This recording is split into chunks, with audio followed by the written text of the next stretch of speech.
Hello, am I audible? Yep, you are. Okay, so I will start my speech in 3, 2, 1. Panels. In an ideal world, we would like a fairer world where every occupation of every layer of society are able to live decently and not scraped by. So we would like farmers, labor workers, but also programmers or like white colored people and of every occupation and such are able to live without worry. We want all of the layers of society to be able to do so. Maybe there are a little bit of gap with the jobs that require more responsibilities and more brain power, but we don't want the huge gap between the rich and the poor that is in the status quo, where the rich can buy 5 million penthouses and the poor are barely living. So we want this ideal world where we can do that, right? However, the problem is that the status quo is not like this, panels. The regional wage standard of the villages and outskirts of the cities are way lower from the cities, and many of the youth from the so-called outskirts and villages go to the cities to seek jobs since there are more employment in major cities. Whereas these companies focus in cities because there are more resources in the cities. Most of the companies of the state are in said city. So many companies start in the cities, and so that is why they will be able to grow with collaborations with other companies, and also they receive more profit in these major cities where the living wage is much higher. So when we construct this, we want the companies to spread out, right, in order to be able to have more employment in major and in all regional areas. So why do we have this kind of regional wage standard panels? It is because the economic situation in every region is different, right? So there are things in Jakarta that are way more expensive and just to live require much more money. Whereas in the villages or outskirts, the cost of food are really cheap, and so they don't require huge wages in order to sustain themselves. And also we attempted to create labor unions in order to raise the blue collars wage and other jobs too, but it is proven to only work in some layers of society and mostly in major cities, so it doesn't work for all layers of society. So how do we as the government team come up with the solution? We prefer a world reset where there is an issued national wage instead of regional wage, and by doing so we need to also even out the living cost as well, so all of the regionals have this even living cost in order for the people to sustain themselves, and so this issued national wage standard is applicable. So there are pressure from the government to further spread out businesses, not only from the cities, but to other regions as well, because this national wage standard, and since their profit from the cities and the other regions are the same, they receive the same profit since all of the people have the most standard basic living in all regions. The companies will tend to go to the regions with less competitors since their profit is the same anyway. So it creates less monopoly of the resources of the people in the cities to be held by only one company, and it will reduce more monopoly, and so many more of these companies will go spread out to other regions since their profit is the same, and so they can seek many more resources that aren't available in the major cities. And also we would like to also reset about how the living costs of cities are the same with the outskirts, so they would balance out more evenly. So with the encouragement of the companies to be more evenly all regions, the labor will also be even, so that extreme urbanization would be unlikely to occur. There are still cities that focus on administrative things, like it holds Istana Negara, for example, or it holds the DPR department, but there are no economic powerhouses in this world that we prefer to live in. And with this pressure to keep this living cost the same across all regions. And so by upkeeping this same national wage standard and keeping the living cost to be as even as possible in all regions, we believe that it will create many benefits. For example, like reducing overpopulation in cities, betterment in the well-being of all layers of society, reducing the wage gap, and so on, which I will explain in my substantive. So in my substantive here, I would like to give 3 main substantive. First of all, it will avoid regional wage inequality where labor is focused on some big cities. And second of all, reduce overpopulation of megacities. And third of all, it will reduce the gap and also improve the well-being of many layers of society. So let me go to my first substantive. So in avoiding regional wage inequality where labor is focused on some big cities, why does this happen? So the primary reason why people migrate to bigger cities is because of better opportunities or the more money to be received from their wages in order to support their family back in their own town or their kampung halaman. And so with a minimum wage that is the same as the big cities, people from small regions wouldn't have to migrate to these major big cities that have better opportunities because many opportunities are present in their own town. So there will be unlikely to have more urbanizations, and so it will reduce the overpopulations too. And we acknowledge that higher wages can still be present in big cities nonetheless. However, it can provide an equal starting point for every region, whether it is in a city or in a countryside. So we believe that this kind of gap will still happen, but it will be less likely to be as huge as it is as the status quo, and the gap that exists will be much smaller, and it is not wide like the status quo in comparison with regional wage thing that is happening in the status quo. So, and then second of all, it will reduce overpopulation in megacities. So in our world, regions will be more likely to have the same chance to develop as they have the same national wage. So for poorer regions, they will have the chance to catch up with the development of richer regions. It will create more balance and lessen the gap. And the small regions, like opposed to megacities, will also be supported by more resources, and so the companies will be more likely to go there, and so that is why it will reduce this kind of urbanization where the youth want to go to the megacities. And because of that, the people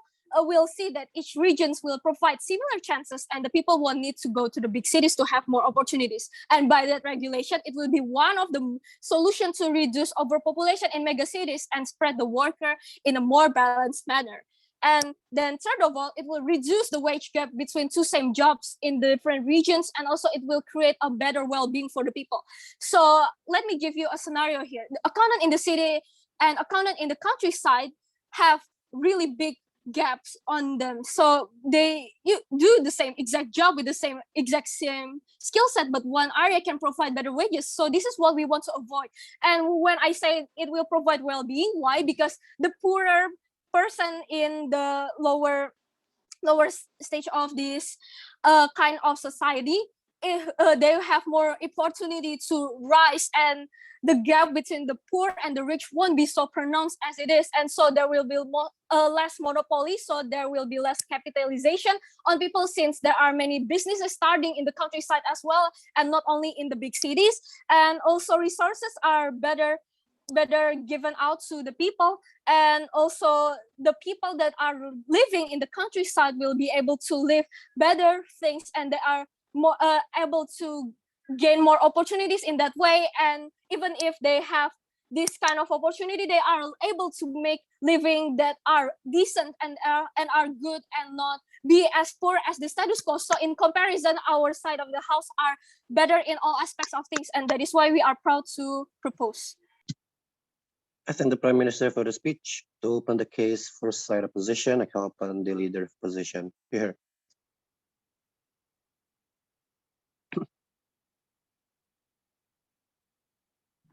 Am I audible? Yes, you are. So I'm going to start my speech in 3, 2, 1. Judges, it seems like the government side, or especially the Prime Minister, didn't give you the clear stance or the clear mechanism of their setup and their argument. It seems like they're only giving you some possibilities, but they're not giving you what is the importance what is the importance of their setup, what is the importance of their arguments, right? So we agree at a point where they said people from many work branch can live without worry. Yes, we agree with their point at least, but we think if there is a national wage standard, it will make more worry to those people, right? Because different branch of work it means different different salary and different wage and different wage. And moving on to my rebuttal, they said people in village is disempowered. We believe it's false because people in village is disempowered not because the wage gap, but because of lack resource, lack of education, and actual corporate presence. And then they're trying to say if there is a national wage standard, they want to make they want to even out living costs. They want to make this as an equality where people will have same living standards. It's impossible, right? It's nearly impossible because they are not showing how it's possible. Even if it's impossible, what is the incentive of people like company owners to fulfill these living standards, right? They're trying to make fairness, they're trying to make equality on their side, but the government side of the house didn't give you how to make this become fair, and they didn't give you the realistic way. They didn't give you the right way to fulfill their goals. And we're gonna give you some problems on our side. Most of the time, central government doesn't actually understand the economical situation of most region. The majority of the national wage standard is there is a lot of oversights by the government itself. There is question that needs to be known by the government, such as the number of workforce, job vacancy, and the people itself. But most of the time, the government set wage just from the bigger picture without considering the needs of certain region. This makes it so that people living in some region are systemically disempowered compared to the regions that are more equitable. And we're also giving some our goals. Our stance is first, we want equity for people to be paid the right amount according to their needs and regional nuance of their own region. And second, our goals is we want to incentive the growth of economical industry and etc. Moving on to my argument. My argument is quite simple. My argument is it creates an inequality and unfairness. Why it creates inequality and unfairness? Because the level of skills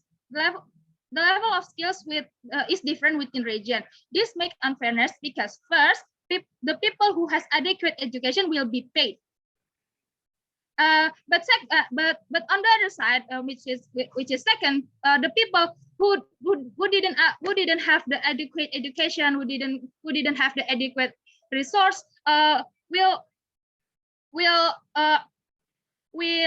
get paid with the same of people that have adequate education. For example, if you give a farmer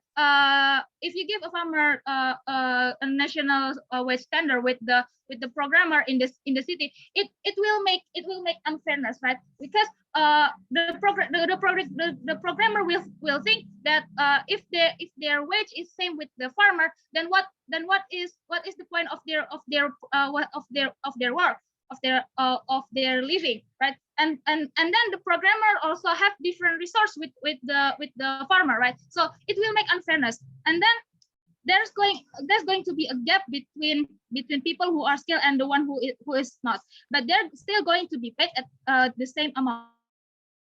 This is important because it causes the lowering of what the incentive for people to chase adequate education nor skill improving, but also for working in general, especially in countries that is having a national wage standard.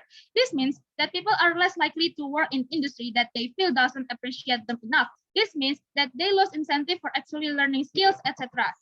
This manifests into a nation having less workforce, which translates into less development. So we think in the current status quo, if we make a rule, or if we make policy about this national wage standard, the vulnerable actors will be lose-lose. There will be no profit to them. Why is that? Because first, the worker will because different workers, different branch of work, it means different salary. And then if you make the same standard for all of them, it will create the mindset that they are unappreciated. by the company or by the nation itself. And then if they think that way, if the workers think that they are unappreciated, their performance of working will getting decreased, and it will make their productivity become less. And if the productivity become less, the product they are making, or the service they are doing to the corporate or to the company also will be decreased, right? So it creates the domino effect where it leads to the loss and decrease, instead of the profit itself. And the second layer is that people who live in region that has a higher living standard, such as Jakarta or California, may be disadvantaged if given the same standard wage as region like Medan or Detroit. It makes it so they have less and less wage. While it is equal, this is not what they need. This is important because we want fairness. We want everyone to be fulfilled of their basic needs. If this is not met and national wage standards is set, people are losing their incentive. That's why we are proud to oppose. Thank you.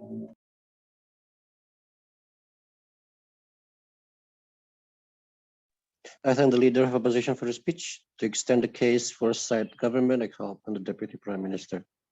Here. Okay. Am I audible? Yep, you are. Okay. I will start my speech in 3, 2, 1. Okay. So panels, it seems that the opposition is focused more on attacking us than defending their own mechanism and proposal. So before I go into my argument, there are several things that I like to point out from their arguments, and I like to rebut. First, when they say that there are no mechanization in our side, we believe we are very sorry, but the opposition should listen more to our prime minister, because she already provide you the mechanization in our side. We already provide the mechanism where we would try to even out or balancing out the living cost of people by encouraging companies to spread out, and also to determine a national wage, the national wage standard. We will also need like input from each region so that they can deliver their own like region's economical situation, so that the national wage will be much more representative for each regions. We would like to reset, since we prefer to live in a world like this. But even if we want to do it in this status quo, we can do it like gradually.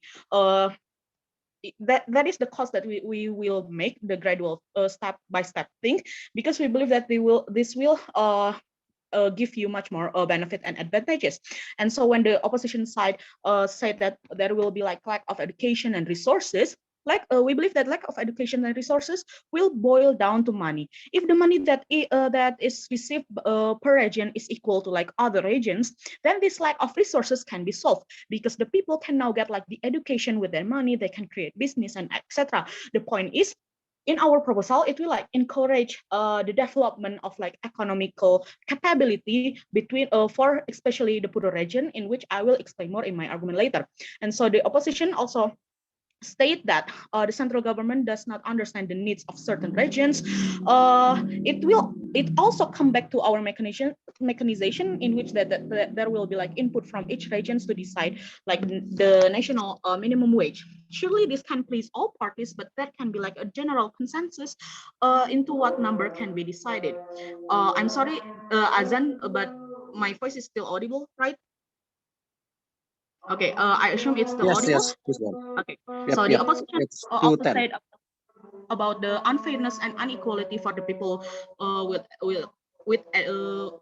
with education, and we believe that this is a sweeping generalization, because if each area doesn't have like the same amount of skill set as others, why do we have people coming from towns moving to like big cities? And the scenarios brought by the opposition isn't an apple to apple situation, since those are two different jobs. Yes, there will be like a consensus for wage, but that is like the minimum. The programmer can still get more than the farmer, just like the same standard between like two different regions.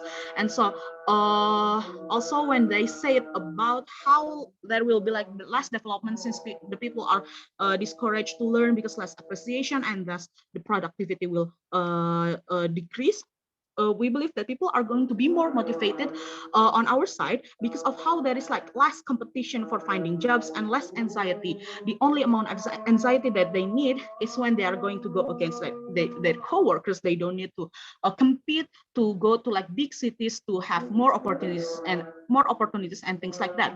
And the last is when they say that people in bigger cities will be at this disadvantage. We believe that we are not going to touch upon the wealth of the people who are already wealthy in those cities. This is to support those with smaller economies capability. The effect will be much more toward the middle to lower income rather than like middle to upper income. And so going into my arguments, I have several issues that needs to be addressed. First, how we could reducing wealth gap. So in status quo, the wealth gap between different regions is so significant. We want to at least reduce that. My first speaker already explained to you about how our proposal will result in first reducing the wage gap between two same jobs in different regions, and it will like more likely to result the wage gap will result in like jealousy and encourage people to go to mega cities to look for more opportunities and wage, and it will also result in like overpopulating the big cities. And so in our proposal, like my first speaker already said to you, it will be much more likely to be reduced because our proposal encourage a balance between regions. So also in a long-term effect, our proposal will be much more likely to create a more balanced economic capability between regions. In status quo, the development of big cities and small cities are so different, in which small cities or like poorer cities experience such a gap on their development of technology, educational standard, or like trading business, and etc. In our world, where regions will have the same wage standard, it will open the possibility for like poorer regions or underdeveloped regions to improve and catch on to the more developed regions, because then this will encourage the development of many things in poorer regions. With this, all the regions will be more likely to be in the same level in terms of economical capability or like competition in job or economic side. So if these regions will have the same level of development, then the gap of living costs between regions will also be reduced, as each region will be more likely to have the same living costs with the same wage standard. We admit that this will more likely to take like a longer time to happen, but at least in our side, we try to reducing the gap between, and will result in a much more long-term effect rather than the opposition who only want to stick with the status quo even when all those problems about wealth gap happen between regions. And also in our side, as the PM already said before, our proposal will also push the country's GDP, because the GDP is calculated nationally, and like the middle to lower class have a big role because of their big numbers in the society. So with the same amount of wage standard in regions, there will be like lesser competition when it comes to finding job, and we can ensure that when because of that, people will be more likely to be motivated, because there will still be competition between co-workers. This would be an ideal scenarios where there will still be a balance of competition, yet not at the expense of risking a vulnerable party's living condition. And even if opposition argue that the rich will oppose this because it will affect their own incomes, it actually won't happen, because we only change the wage standard, in which will push middle to lower class to have a better place, or to be much more in like the same level as the rich class. And so an extension from my side, we believe that in our proposal it will be easier to manage on government side. Government or state will have a much easier and convenient job or way to manage all taxes, because the wage standard in all regions will be the same. Why so? Because if wage standard is based on like national standard, it will mean that the amount of payment from a same jobs in many regions will be more likely to be the same. It will make the process to take and regulate taxes much more efficient, as the government won't have to burden themselves with lots of different wage standards for each regions. This is also make the surveillance for taxing much easier. So if the government's burden on managing tax actually decrease, we believe that they can focus more in others area that is more urgent and need to be developed, and especially in like developing nations who have like too many problems to manage. And so based on the reasons that I already delivered, we are very proud to propose. Thank you. I send the PM for the speech. To extend the case for side opposition, I call upon the deputy leader of opposition. Here, Am I audible? you are. Okay, thank you so much.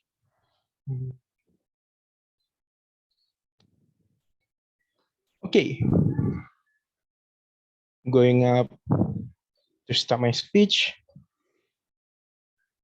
in 3, 2, 1. Judges, the government have failed in this debate on the basis of two things. First, government never even trying to give you the likelihood of their mechanization, whereas they say, oh, we want input from every region to eventually coming into equal and also an understanding of each other. The thing that they never talk about is about the likelihood of this, right? Let's say that there is someone that is come from a city with more living cost standard. How then the city will eventually settle into having a lower minimum wage at the moment that the lower minimum standard from one small region will eventually compare to this. And this is something that they never talk about in this debate. And this is because they never even talk about the likelihood and importance at all. Something that should be taken into account in this debate is that this debate should talk about the how then it will eventually incentivize more economic even coming around. And second of all, which of the house will eventually protect the most vulnerable actor in this debate. What is coming from the rest of the house is about their base case, whereas that all of the things that they say equality will eventually happen. Whereas they never talk about what is the importance of equality in the end of the day. We know under Assad, when we say fairness, we have already talked as to why this is as to why fairness is fair, as to why fairness is good in the end of the day, because it gives the basic proportion of your needs and eventually also your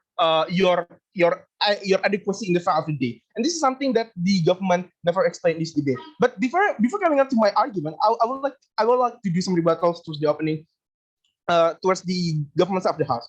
Government keep repeating on the point of overpopulating of big cities. And how do we respond to this?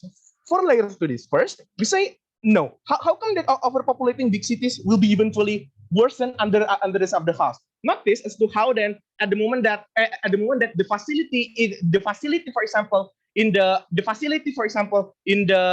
city will eventually going to be more developed, right, from the outskirts and also satellite area. At the moment that this is happening, under this of the house, more people will eventually settle in a more unresourceful, less resourceful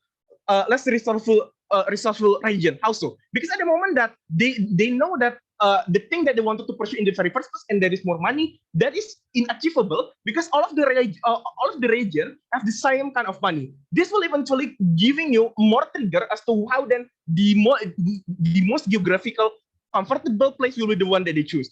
Why then this is bad, ladies and gentlemen? This is bad since the likelihood of the fairness will eventually going to be decreased, because most of these people won't even trying to connect anymore with their passion and enhancing their skills, because they are so detrimental on the basis of comfortability. Why then labor in this case is the one that is most hurted under the of the house? Because now this is how then under the of the house, the incentive of workers eventually going to develop themselves will be less. And at the moment it is happening, the foreigner, for example, that is coming from another country that eventually wanted to invest will want to invest, because most of this region will eventually will be the same, right? And there is no market segmentation at all for them to eventually invest. At the moment this is happening, the accessibility and also the worker incentive to eventually do their job and having a proper life will be very minimum. And this is why we think that their argument cannot stand this debate, and it will eventually going to be worsened under the of the house.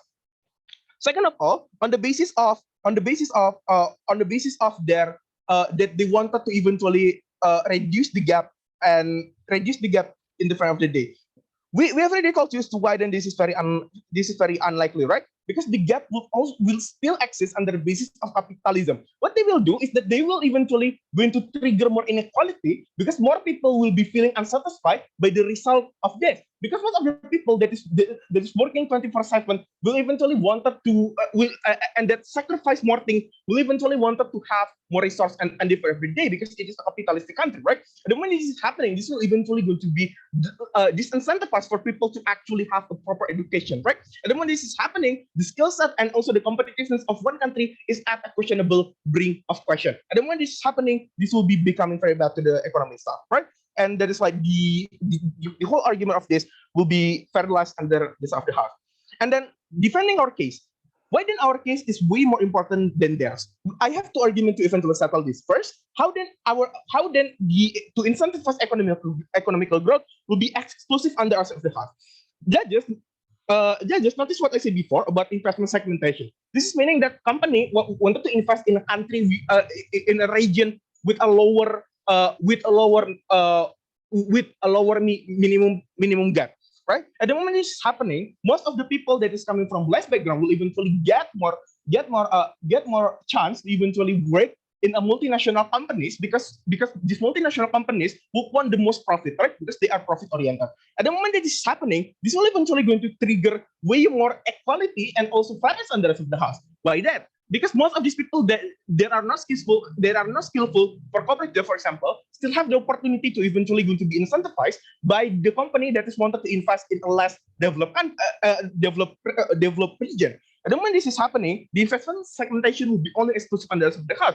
Because at the moment, and this is way more, this is very important, and they are losing this because this is basically the thing that eventually going to be incentivized the region to eventually going to become better. Notice as to how Silicon Valley, for example, and also Detroit, for example, whereas that they have lower minimum wage, right? At the moment this is happening, it is actually becoming easier for the people to actually have more resources, and therefore the equality that they wanted to bring will only be exclusive under the house. But second of all, on the basis of labor productivity, under the house, it will going to be incentivized economical growth. Why? Because they are actually seeing this as a competition in which that there is a tangible reward the front of the day. Notice how under the house, the whole benefit is about equality. Meanwhile, equality is not really that sustainable in the front of the day because the labor cannot even get the proper protection that they should have, and that is the long-lasting benefit. Notice as to how labor will be protected more under the house because we will give them a certainty that whatever it is that they were going to do, more companies will still going to be investing in them, right? At the moment this is happening, the investment segmentation will eventually going to be better under the house. But third of all, notice as to how then under the house, it will also harm the education system itself because education system are focused on the job itself, right?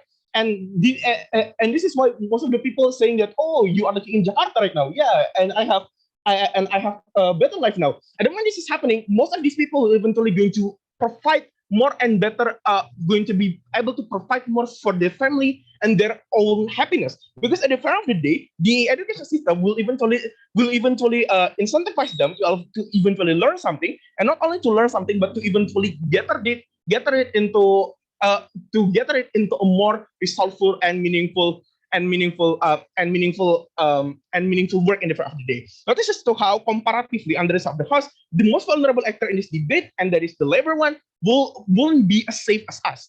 Notice and the most urgent thing to do right now is not about the equality itself, but about the development itself. Because at the moment that you are developing a country, equality will eventually come in the very end itself. Because most of the labor union will eventually getting their voice will be heard. Most of them will eventually have enough resource to eventually protest and actually demand and to eventually voice their demand in the front of the day. They could eventually to cater all of their interests in the front of the day. Notice as to how all vulnerable actor and the urgency and economy will be exclusive under the house. We proud to oppose. Thank you. As on the deal over the speech, to close the substantive part of affirmative case, I call upon the government whip here. All right, before I begin my speech, am I audible? Yep, you are. All right, I'll be starting my timer and beginning my speech in 3, 2, 1. Panels, when you apply for a job, what is one of the main factors you'd be taking into consideration? That's right, money. With our solution on our side of the house, we have provided to you a clear and effective way to reduce your worries when it comes to taking a job with that one important factor into consideration. The opposition, on the other hand, tries to come to you saying that the status quo is already good enough as is, even if there are still so many holes to be filled, especially in the perspective of developing countries. Why do we say so? Before I'd like to get on to my pastures, I'd like to talk about some rebuttals and reply to them as they are not a part of my integral speech. First of all, they talk about the opposition talks about how this debate should talk about which proposal will incentivize economic growth. We will still provide an incentive, as mentioned by my previous speakers, reducing the gap for jobs, but there will still be a competition between workers. Don't act as if we believe all the incentives possible entirely, because we're only just reducing one major thing that can help people get better jobs with equal opportunities. The government didn't talk about the likelihood of their mechanization, they said, and which each region will have to give input to determine the wage standard. The opposition should see that the point of this debate is that this House prefers in a road that has this system in the motion and give the mechanization of how it would work. But even if the opposition would like to say that this is in reality, we have already said that this would require the input, consent, and the needs of each region, and it will then be done gradually if implemented into reality. The likelihood of this happening is still high because we keep telling you how this won't touch upon the already have had wealth of these big developed areas. Sure, they can argue that these bigger developed areas will still be struggling when given the lower wage gap. But let's also look at the countries who are currently struggling because they can't fulfill their own daily needs in the areas that they belong in. What does the opposition have to say about that?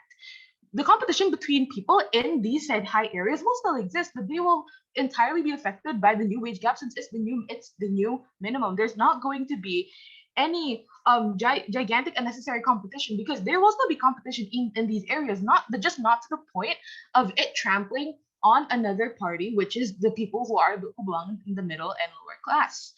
The government keeps repeating about how reducing overpopulation and how it's not exclusive on our side of the house only.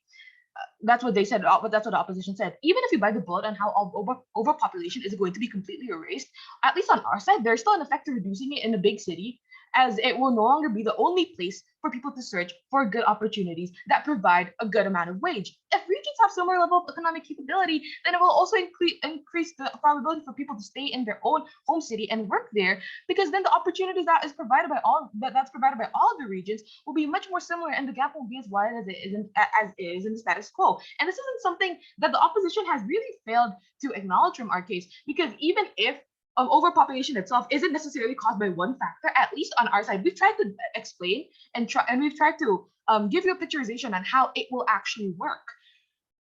They also talk about how it is very unlikely for this gap to be reduced, because there will still be capitalism either way. Capitalism, yes, we agree, will still exist on both sides. However, our side will be reducing it with the less gap that we're championing. On the side of the opposition, where capitalism is put alongside competition, it'll have more dangerous effects, because even if the economy is still running well and sticking to the status quo, which is so-called well now, there will still be people being trampled by this because they don't have access to it, because they can't achieve it. We're providing accessibility, which is something that the opposition cannot provide, and is an exclusive benefit of ours. Opposition scenario with what they have right now is at the expense of other parties, vulnerable parties that they claim to be championing. They also talk about how the main objective is the development to increase economic benefit. How can the opposition talk about development or a region's economy if there's still a wealth gap between regions who are far more developed and those who are much poorer? This gap is caused by the narrative that big countries provide more opportunities and offer a much higher wage than the smaller cities, thus making the big cities much wealthier than small cities. This will also affect on the development of technology, education and trading, etc., as mentioned by my previous speakers, because then smaller cities will have less opportunities to develop, as they lack in manpower, which will be tied again to money, because most people go to big cities and also resources to develop. At least in our side, we try to reduce that harm by balancing all the capability of all regions. If the poorer regions have the resources to develop, then they can catch up to the big cities' development, because the main reason why most of them can't is because of money. It's because of the economic strength in an area. And now to talk about my clashes. My first clash talking about how this will manifest in society and long versus short-term effects. First of all, we've given you a very clear picturization on how this will manifest. The national minimum, which will be decided by the government, with opinions from other parties in the country. It takes action in various regions as a way to even out the wage gap. It will affect markets, schools, public facilities positively, since there will be a decent amount of funding for every sector. This will encourage growth. This will encourage a kind of growth that the opposition does not seem to provide in their scenario, because every single sector in every single city will have a decent amount that will enable them to function properly. The sectors that are left behind, for example, if they want to talk about there will be some sectors at risk due to this idea, is they will still be able to catch up since it is a gradual process. The opposition can say how this will breed more chaos, but that is not true. Their harm is much smaller compared to the bigger burden of proof that we have right now. Their harm on big cities getting a disadvantage. Not true, because like I mentioned before, they already had an advantage in the first place. They already had a privilege in the first place. People losing productivity. Productivity isn't only determined by one factor, which is the national minimum wage. It's still a larger problem that the opposition cannot solely pinpoint on our case. So many of their harms is minuscule in comparison to what the bigger burden of proof is. That is the regional inequality that we're talking about. The manifestation of this, especially in developing economies, will reap benefit. And then we talk about the long versus short-term effects that this can have. In the long term, we admit that our side will need more adjustments and this will need more time to take into place. The opposition will talk about how this won't instantly solve the inequality gap and question its effectiveness. But and then they'll also say how this can further its divide, well, which is something that we admit can happen in the process. But think about it this way: if we have this long-term solution that is going to which is going to further reduce the gap of wage between people and make them further wealthy in the country. We personally think as the government that this is something that a country should be working on. With all the short-term benefits that the opposition has given to us, there is still this long-term goal that we'd all like to achieve, at the very least. On our side, the improvement can still happen and will have a much longer effect at once when we reach the balance of each region's economic capability, and it will solve most of the problems that we're talking about in today's debate. Now I'd like to talk about the comparison of the best case and the worst case scenarios of our sides of on each side of the house. For the opposition, their best case is each country sticks by the regional standard method, and the respective cities and areas can grow accordingly with the system they apply in society right now. The worst case, that there will still be economic inequality per region, and the functionality of each region and the nation will be affected. Our best case is there will be a national minimum wage, and all parties will benefit from this, primarily the middle to lower class. While our worst case is the national minimum wage will make them lose investors, but it's still okay because the economic growth of the nation will be much stronger, and at the very least, the poor and marginalized groups that have very low wages will be able to sustain themselves and our help. It's also better because the more vulnerable parties of society are going to get a boost in terms of economy and will need some time to adjust. But even in the scenario that this doesn't work, there's still other benefits that can be reaped by this, such as areas which aren't impacted negatively can still flourish and develop their own areas. There will still be no initial need to chase the big city dream, and despite how inequality will still persist, it will be reduced significantly. Unless the opposition can provide to us a solution or alternative to fix the inequality and raise the country's GDP, then this option will have to be better than none of its effectiveness and how foolproof it is. And with that, my team and I are proud to propose. Thank you. All right. I thank the Gov Whip for the speech. To close this substantive part of the debate, I call upon the opposition whip here. Test. Am I audible? You are. Okay. Wait, yeah.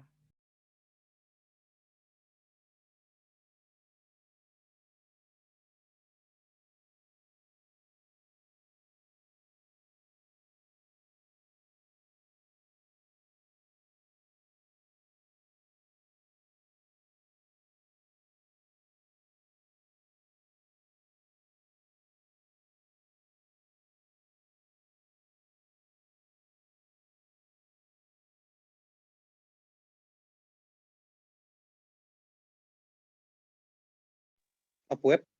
Oh, yeah. I was searching for my timer. So starting my speech in 3, 2, and 1. Right. So panelists, in the debate, we both want equality for the people, right? But their assumption that people who are disempowered is because they have different wage gap is their downfall throughout this whole debate. The whole problem of equality is that the question of deserving, while we do agree that people need their pay and living wage, at the end, giving this in sacrifice of the development and quality of both labor and the nation, and also the people who are paying these wage in the very first place, is both unjustified and not even going to happen, right? 3 things I'm going to say in this debate. First is on the principle. Secondly, comparing the goals and their likelihood, and lastly, on the alternative given to us throughout this debate, right? On the principle side, our justification is simple. We justify our action because it creates actual fairness, incentive for people to actually work harder and improving harder on what skill they have, and increase the development for the companies that effectively increase the development of the nation, of both the region and the nation itself, right? Now, the clash on this is that their whole justification lies on that they want to create equality, right? Their whole assumption that people who are disempowered is disempowered because they lack they lack adequate wage, like their whole argument that says that people who living in outskirts are poor because they have no wage. But people in like outskirts and etc. are like that because the lack of presence on the company itself. The concept of investment and regional gap exists because there is lower resource availability in that region itself. It doesn't mean that they're bad because they pay less. They pay less because there is less thing in there, right? The whole justification that, oh, we're just going to increase, we're just going to actually give them the same wage throughout the whole region, right?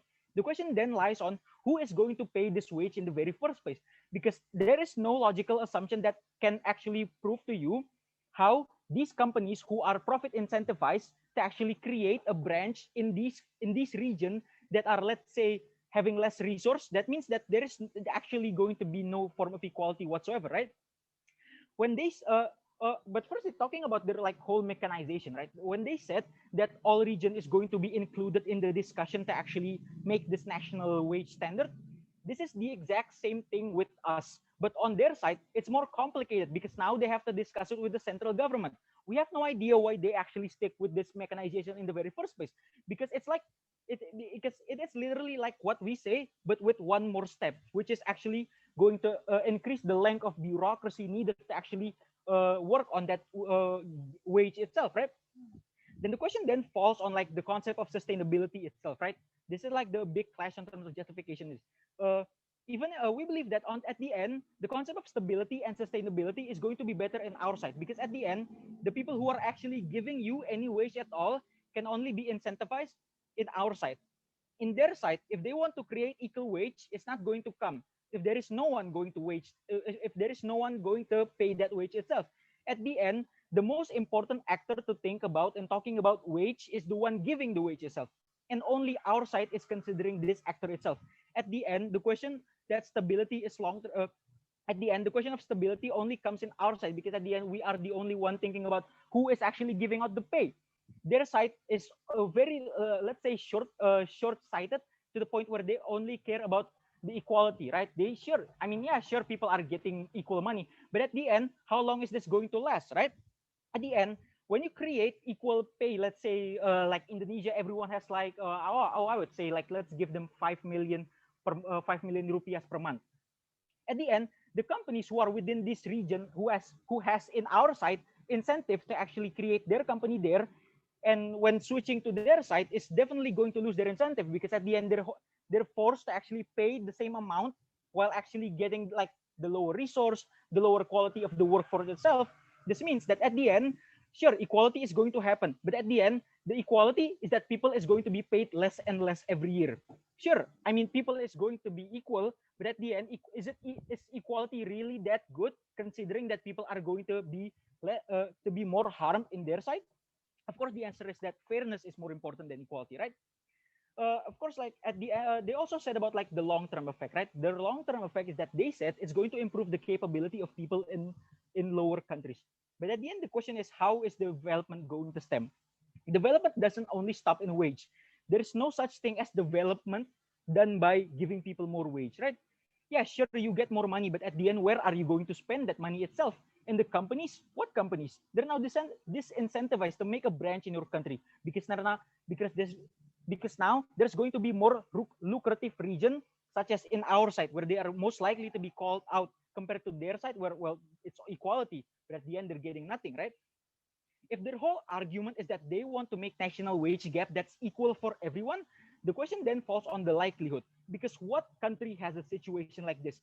Like, we believe that what they're proposing is like basically the same thing as like socialism, because they said that they're going to create a national wage gap equal for everyone. This is like the exact same thing as socialism, right? Let's take a look at socialist countries, right? Let's take a look at the whole South America region. What do they have? They have equality, yes, but they also have minimal investment. They also have minimum welfare. They also have high disparity between rich and poor. Their downfall is that they assume this is going to work everywhere, but it's not actually going to work at most of the place, because the lack of resource itself. Their whole idea that, oh, we're going to create an equal gap for everyone in all region, but at the end, the region capability to actually support these gap, this wage itself is non-existent, and at the end, in terms of principle, we win, right? Let's say like on the goals of this debate, right? we believe like both sides of the house should at least strive to actually try to create the best situation for people, right? Who can actually be more, let's say, give more tangible benefit to the people. In our side, where we're actually benefiting the actor, we're actually giving stability to these people by actually securing the one who actually pays their wage, or on their side, where they're only securing the people who receive the wage without without actual consideration on who's actually paying that wage itself. Of course, at the end, the one who needs like the biggest consideration is the one in the root itself. And the root of talking about wage is of course the wage payer itself. And of course, in terms of this, it's going to be beneficial on our side, right? While we believe that their exclusive goal is that, as far as we can hear, is that they want to create equality, right? At the end, the question of equality is, why is it actually good? They say that, oh, we're going to achieve equality by actually like changing both the living cost and the wage gap. This, on the terms of like the changing living cost, has been rebutted by my first speaker at the terms of the likelihood. How likely is it even to actually change the living cost for all people to be the same? There is no such thing as an incentive for these people to actually support you on terms of your living wage. There is no way for people like living in like let's say the state of California to actually want to live the same situation for people who live on like let's say Texas or Minnesota. This is not likely to actually happen, right? Now, the lastly is on like the alternative and the alternative on the debate. The debate is simple. We believe that the alternative stems from either you give regional wage standard or you give national wage standard. It's the question then falls. The comparison is like this: if your goal is to benefit the most actor and actually give benefit to the labor force, who is actually going to be better? One on our side, where we give fairness on wage while considering your capabilities, while also increasing the incentive for workforce itself to actually develop themselves, which increase the general quality of the labor force itself, and also consider the needs of the company itself, or on their side, where people will be paid the same but sacrificing the motivation and quality of the labor force itself. We believe the answer is obviously the former. Thank you. All right, I thank the opposition for his speech. To close the case, first side opposition, I call upon the opposition reply here. Am I audible? You are. Okay, thank you.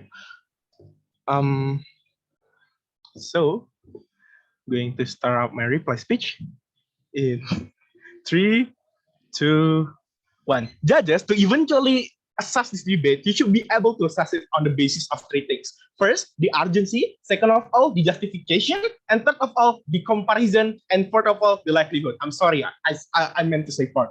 First of all, on the basis of justification, right?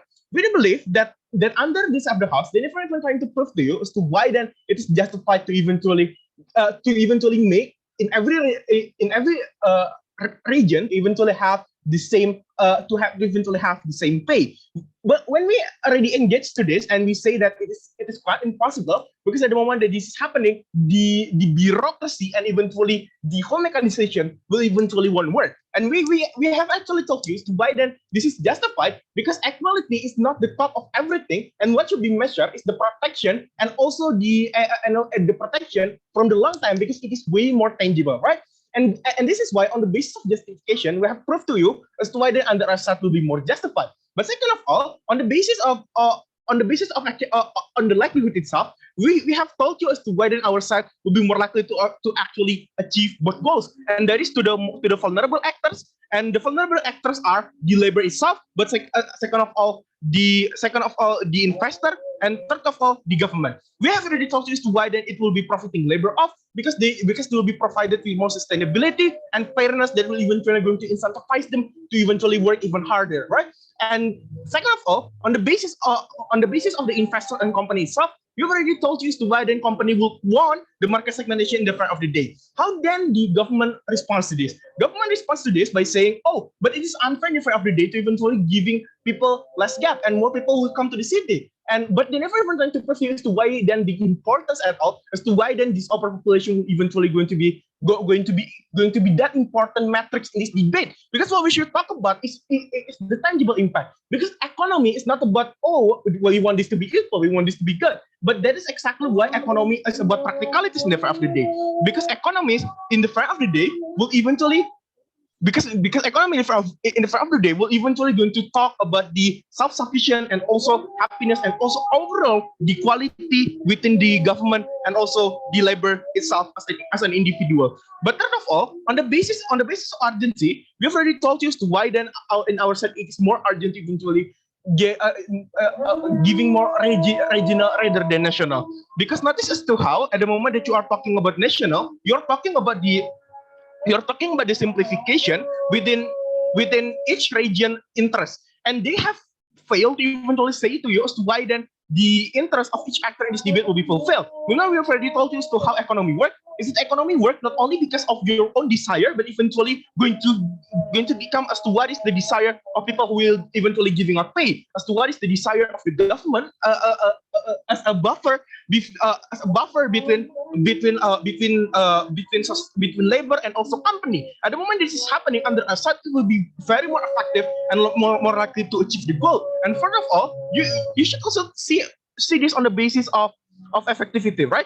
And this is the goal itself in the prime of the day. The goal on the other side is way more achievable because we want to give people a development and sustainability that will eventually going to be in the front of the day, going to be satisfy every actors and the most vulnerable actor in the debate, and that is the labor. On the rest of the house, they do not tell you as to what is the continuity and the end of their chapter, because they only tell you the beginning chapter. And the beginning chapter is usually the most beautiful one, right? You give everyone the same pay, but you never talk as to what is the implication towards political, social, economical, even educational, like what they said before. At the moment this is happening under the side, it's very questionable as to what is the tangible impact first, but we're gonna as to what is the sustainability and also comparatively the benefit to each incremental factor and actor in status quo. At the basis of this, the opposition deserves to win this debate. Thank you. All right, I thank the opposition reply for the speech. To close the case for side government and the debate as a whole, I call upon the government reply. Here.